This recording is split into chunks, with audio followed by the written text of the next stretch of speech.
Lightning strikes a nearby tree. Fire!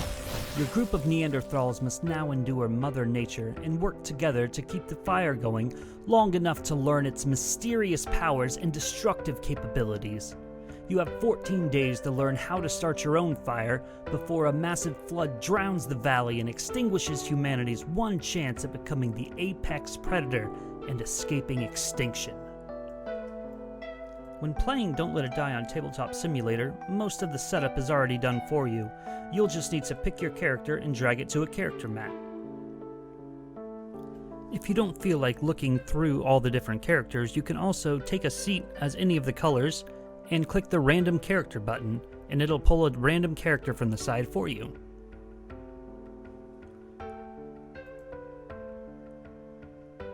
When you have characters that have starting items, the script will go ahead and grab those items for you. You start the game off with 3 wood on the fire pit.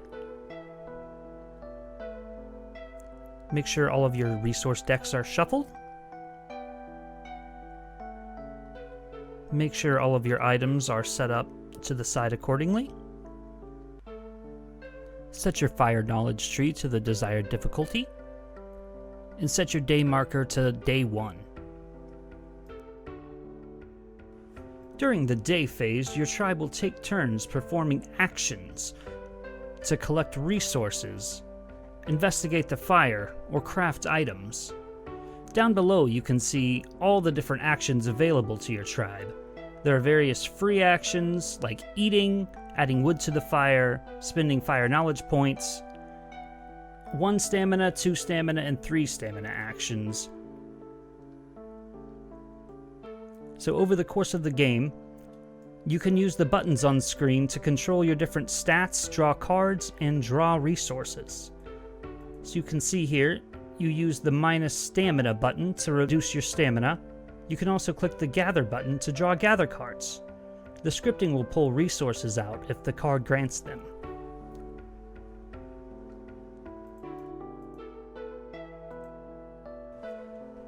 You can use the little color buttons in the bottom right to change your seat if you're playing with less than 4 people. The scripting doesn't control damage from danger cards, so you'll have to control that manually via the buttons or moving the token on your own.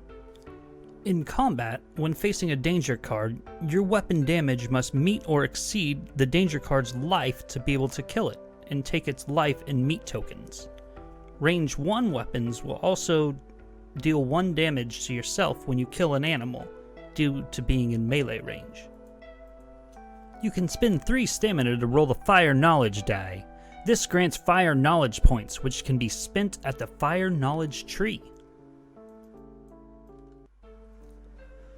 As a free action, anyone on your tribe can spend the fire knowledge points you've collected on the fire knowledge tree.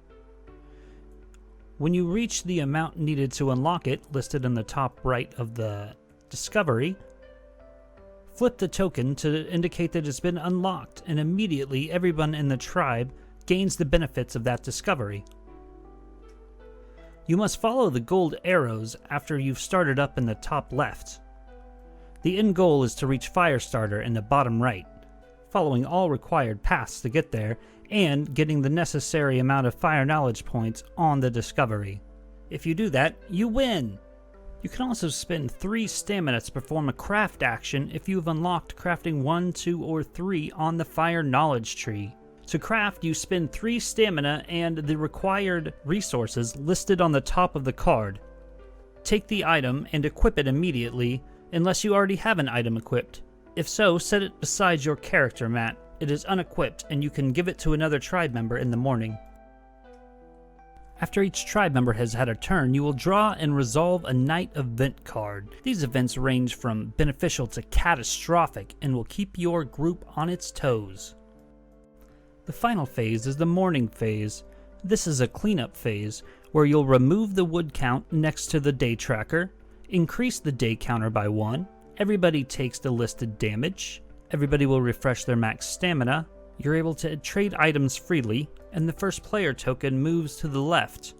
This tribe member now starts the next day phase. The Tabletop Simulator mod also comes with a new Hindrance expansion pack, featuring new characters, new items, new resources, and new physical and mental hindrances. The new expansion also brings new discoveries, 32 on 16 tokens. Each token is double-sided.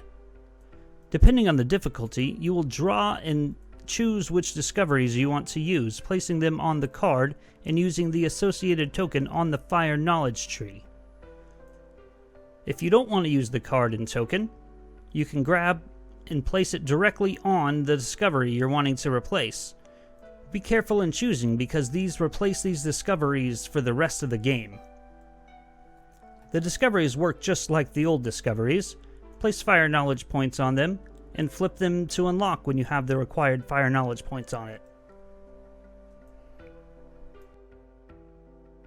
Physical hindrances are gained when you take damage from a danger card. Anytime you take damage, you'll draw a physical hindrance card. These are temporary and can be removed by eating food or using medicinal herbs. If you ever have more than 3 physical hindrances and you draw another one, you instead remove all of your physical hindrances and draw a mental hindrance. This cannot be removed and is with you the rest of the game. You cannot have more than 3 physical hindrances and 1 mental hindrance at one time. And that's how you play Don't Let It Die. Hey, my name's Kyle McCarley. I'm a voice actor by trade, but board games are one of my favorite hobbies. If you like board games, you should check out The Board and Barrel every Friday night at 7:30 Pacific on twitch.tv/Kyle McCarley, where me and my buddies play board games. We also give you guys a chance to help us or hurt us, depending on how you feel, with our Buff and Nerf house rules. And we have virtual bingo cards you can fill out while you're watching the show. It's a good time. Hope to see you there.